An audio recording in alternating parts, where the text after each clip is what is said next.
자,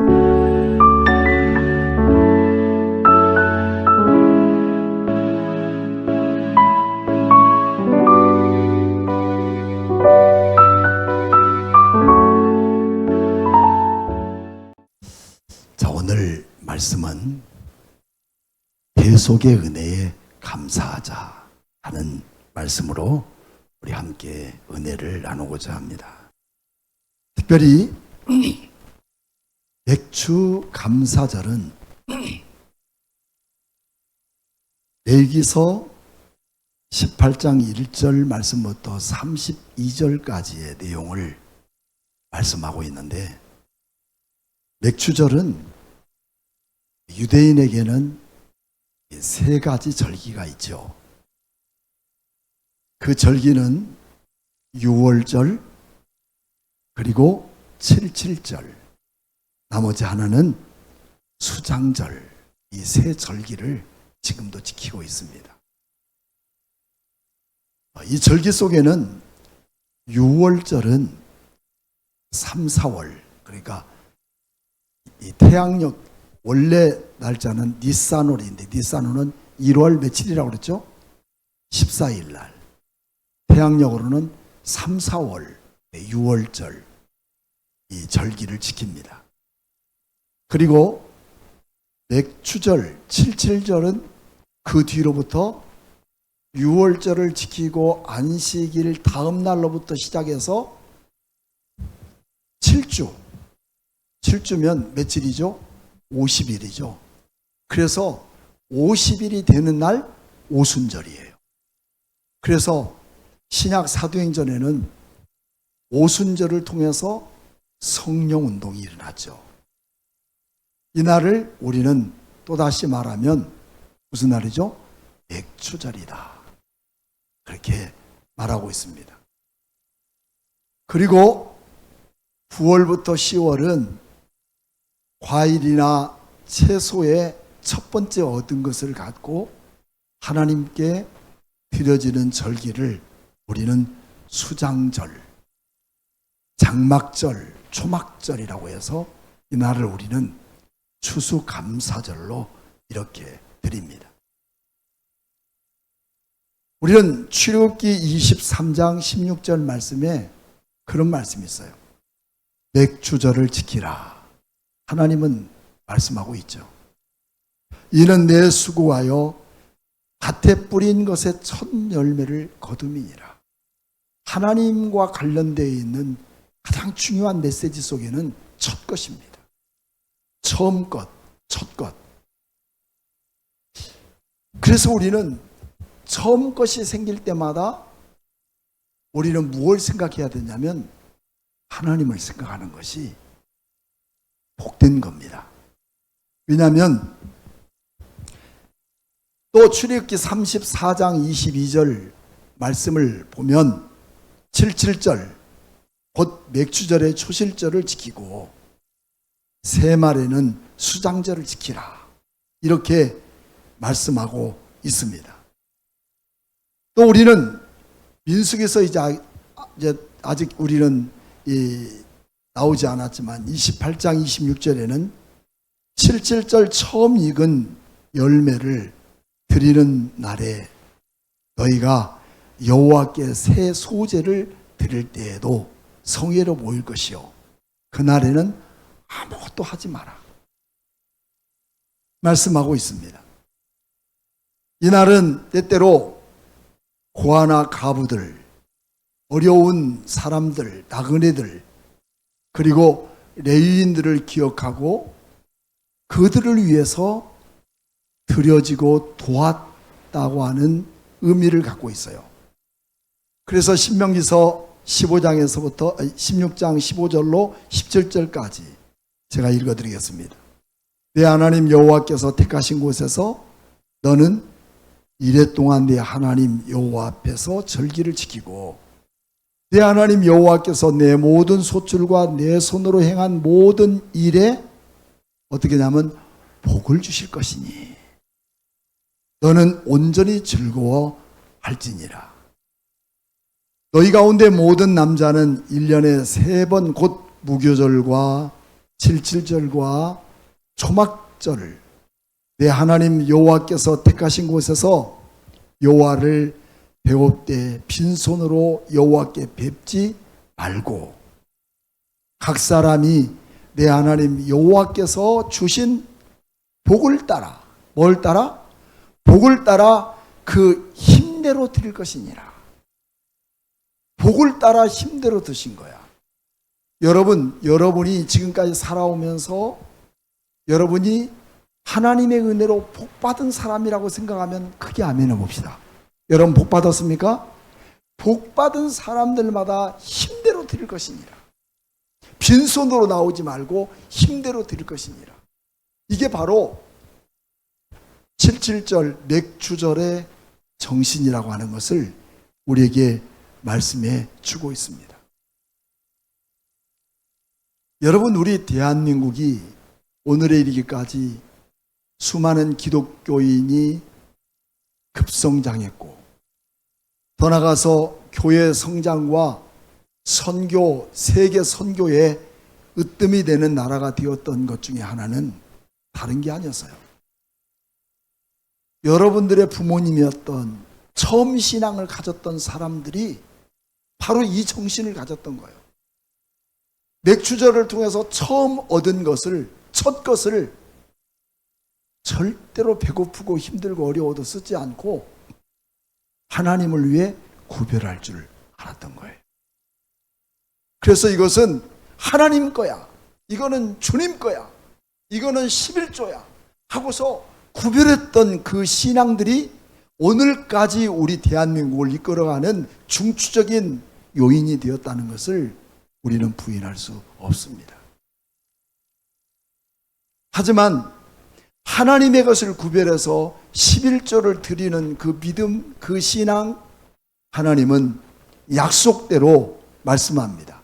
내 하나님 여호와께서 주신 복을 따라, 주신 복을 따라 11조도 드릴 수 있었고 감사할 줄도 알았고 힘대로 드릴 수 있는 능력을 하나님이 주신 거야. 복이 없으면 하나님이 주신 축복 절대로 못합니다. 나는 지금 드릴 수 없어, 나는 지금 그렇게 할 수가 없어. 이건 하나님이 우리에게 주시는 명령이에요. 그 명령 앞에는 뭘 말하고 있냐면 복이라고 하는 이런 거대한 축복을 하나님께서 우리에게 말씀하고 있는 것이 성경이에요. 성경은 1.1획도 틀리지 않습니다. 그 말씀은 반드시 이루어질 줄로 믿습니다. 이런 모든 일을 이루어가는 거예요. 그런데 우리 그리스도인들이 이런 복을 누리고 있으면서 오늘 성경에 보니까 죄를 지은 일에 대하여 하나님은 제사장인 그렇게 비난하고 그렇게 헐뜯었던 제사장 아론과 그 제사장들에게 그리고 고아 자손들에게 주어지는 레위인들에게 하나님은 준엄한 명령과 그 귀한 일을 맡기십니다.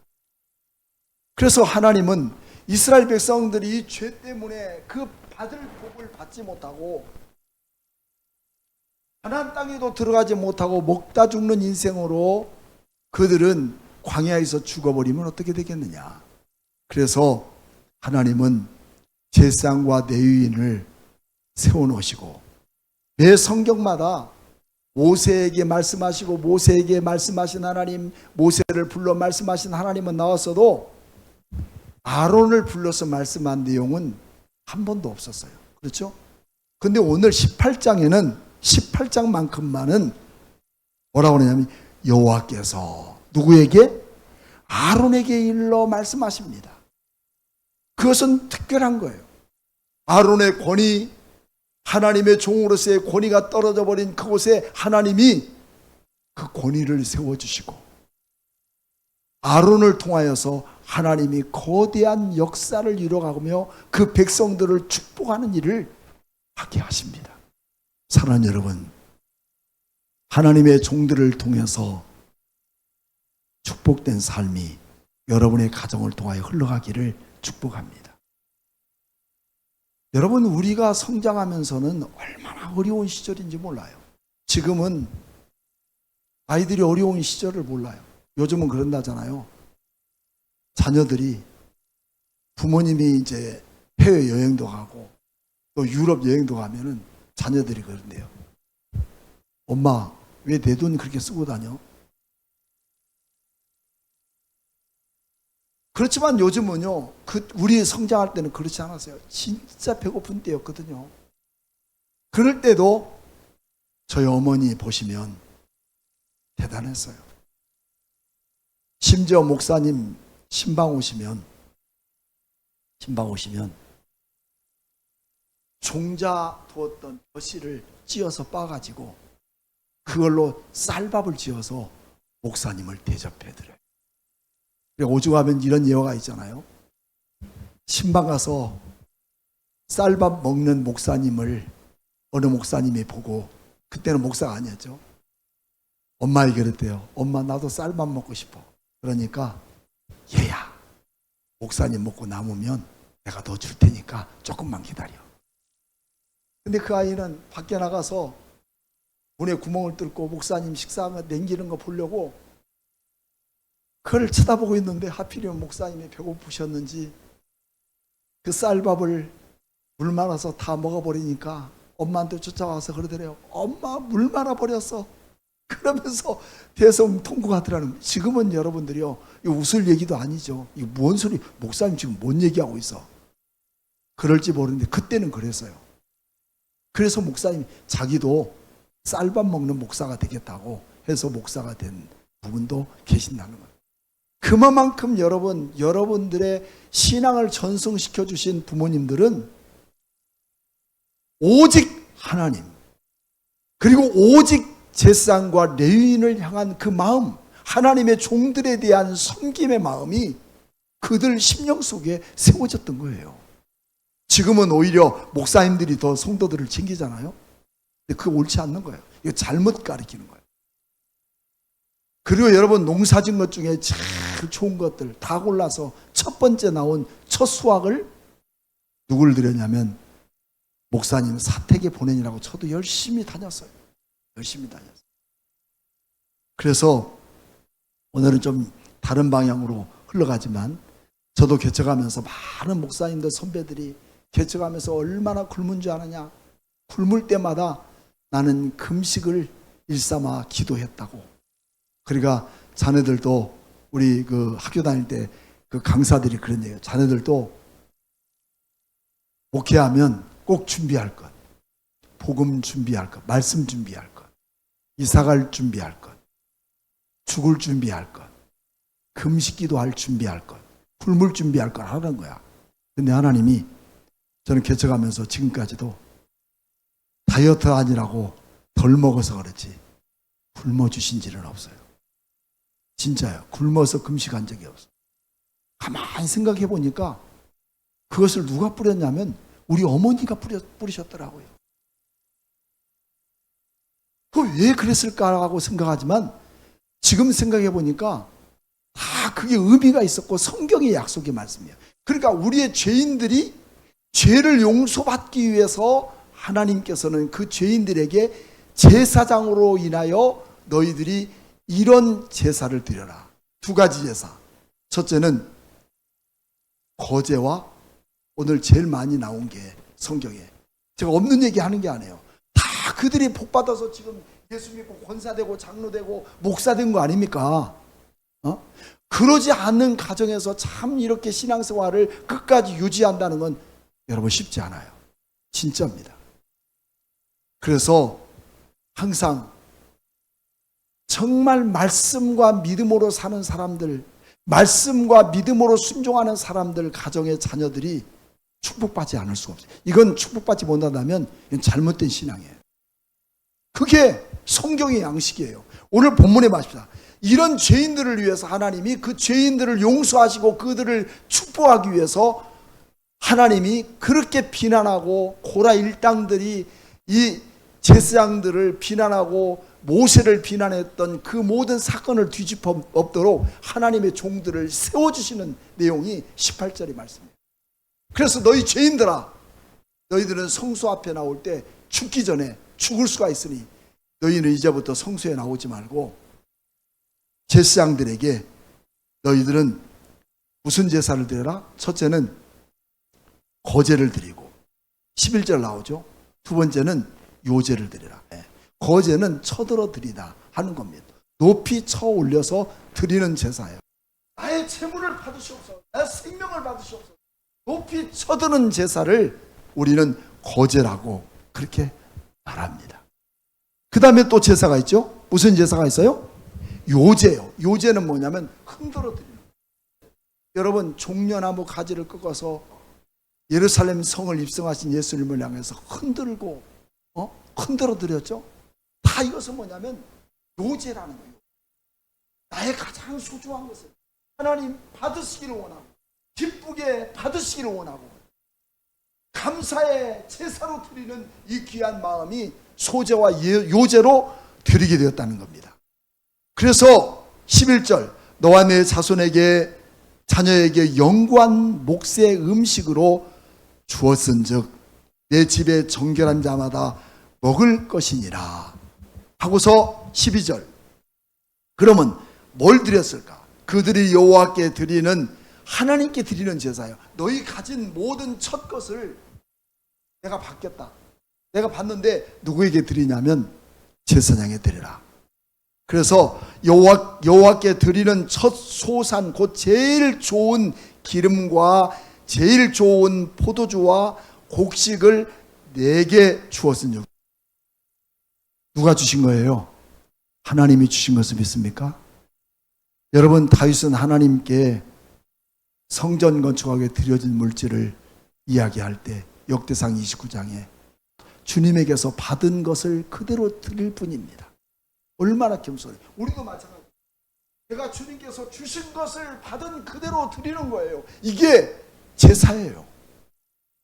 내가 드리는 것처럼 그렇게 야속하게, 그리고 또 헤아리고, 그래서 성경에는 너희가 헤아리는 것을 나도 너를 통해서 헤아릴 것이니라. 우리는 반드시 믿음으로 사는 거예요. 말씀을 따라 순종하는 거예요.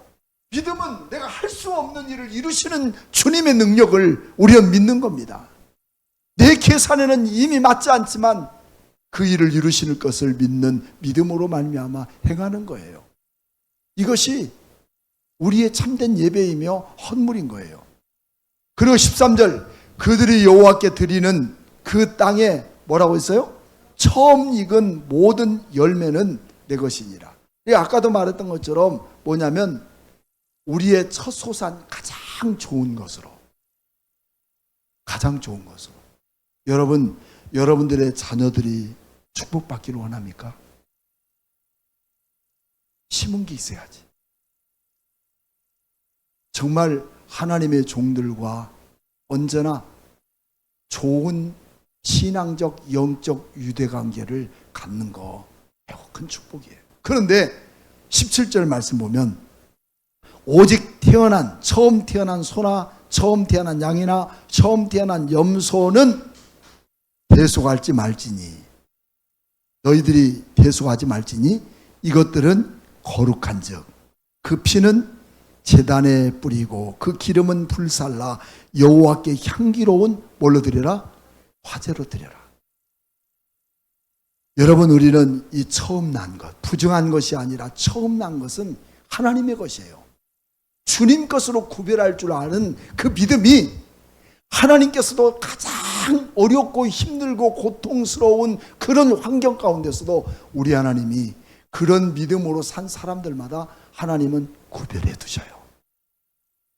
너희가 나를 위해 한 것처럼 나도 너를 구별하겠다 하고서 하나님이 약속합니다. 이것은 죄인들에게 주어지는 최상의 대속의 은혜입니다. 나 같은 죄인, 사범죄와 원죄로 지어진 우리의 심령들, 하나님의 성소, 곧 하나님의 장막에 가까이 설 수도 없는 가장 무서운 죄인으로 살아갈 수밖에 없는 우리들, 그것은 죽을 수밖에 없는 우리에게 처음 것, 처음 소나 처음 양이나 처음 염소나 그것은 거룩하니 청결하게 하여서 그것을 잡아서 피를 뿌리고 그것을 화제로 드릴 것이니라. 하나님은 그 제물을 받으시고 그 사람들을 대제사장을 통해서 하나님은 속죄의 은혜를 베풀어 주시는 거예요. 오늘 여러분, 이 속죄의 대제사장이 되시고 속죄의 제물이 되신 예수 그리스도를 통해서 오늘 우리가 구원함을 받은 것을 여러분 감사합니까? 세상의 어떤 물질 그리고 어떤 물건도 비교할 수 없는, 물건으로 비교할 수 없는 가장 큰 축복은 날 구원하신 하나님 아버지의 그 크신 사랑 안에서 예수 그리스도의 은혜로 말미암아 오늘 여러분과 제가 영원한 첫 천국의 소망을 두고 살아갈 수 있는 이 놀라운 은혜를 힘입은 거 여러분 감사하십니까? 이 감사의 제사를 드리는 게 바로 첫 것을 드리는 맥주 감사절이라는 사실을 우리에게 말씀해 주시고 있다는 것입니다. 그러므로 우리는 이와 같이 우리에게 주어지는 각가지의 모든 제사들 중에서 하나님께서 우리에게 주신 이 놀라운 축복은 바로 그런 거죠. 레위인의 목, 레위인들에게 주신 너희들이 드려진 물질, 너희들이 드려진 헌물, 너희들이 드려진 모든 제물을 레위 자손들에게 드려지는 것을 통해서 그 레위 자손도 받아만 먹지 말고 레위 자손도 너희는 반드시 드려야 할 제물이 있다. 그게 뭐냐? 11조라는 거예요. 그래서 21절 말씀 보면 내가 이스라엘 자손의 11조를, 그래서 사랑하는 성도들, 이스라엘 자손들이 드려진 11조를 누구를 위해 줍니까? 레위 자손들에게 기업으로 다 주어서 그들이 하는 일, 곧 해막에서 하는 일을 갚게 된다. 그래서 레위인들은 일하지 않게 하셨어요. 누가 주신 것으로? 백성들이 11조를 드리는 것으로 그들이 살게 만들어요. 아브라함이 전쟁에 나갔다가 전쟁에서 대승하고 돌아올 때 그 전리품을 가지고 오면서 제사장 멜기세덱에게 그렇게 고합니다. 내가 얻은 전리품 중에 10분의 1을 내가 제사장께 드리겠습니다. 하고서 드린 것이 아브라함은 축복의 사람이 됩니다. 그리고 그의 자손 야곱도 마찬가지로 광야에서 28장 22절 말씀에 하나님께 내가 11조를 10분의 1을 구별하여 내가 하나님께 반드시 드리겠다고 약속함을 통해서 야곱은 유대인의 12명의 그런 지파들을 만드는 놀라운 축복의 선봉을 서게 만들었던 거예요. 축복은 여러분 축복받기 위해서 11조를 드리는 것이 아니라 하나님의 말씀이에요. 구별해 보십시오. 구별하셔서 드릴 때 지금은 보이지 않지만 하나님의 약속 그것을 이루게 하시는 분은 내가 아닙니다. 내 소관이 아니에요. 그것은 누가 하시느냐? 하나님이 하십니다. 그래서 우리 모든 성도들, 남은 우리 성도들, 여러분들은 우리 주님이 주시는 축복의 사람으로 마지막까지 남기를 축복합니다. 그리고 오늘 말씀처럼 레위나 제사장을 위해 드려지는 제물을 통해 여러분들의 자녀들이 끝까지 예수 그리스도의 구원의 놀라운 은혜를 힘입고 영원토록 복받아 살아가면서 하나님의 나라 새하늘과 새 땅에서 누릴 그 축복을 함께 누릴 수 있는 맥주감사절을 통해서 그런 축복이 우리 가정과 자손들에게 넘쳐지기를 주님의 이름으로 축복합니다.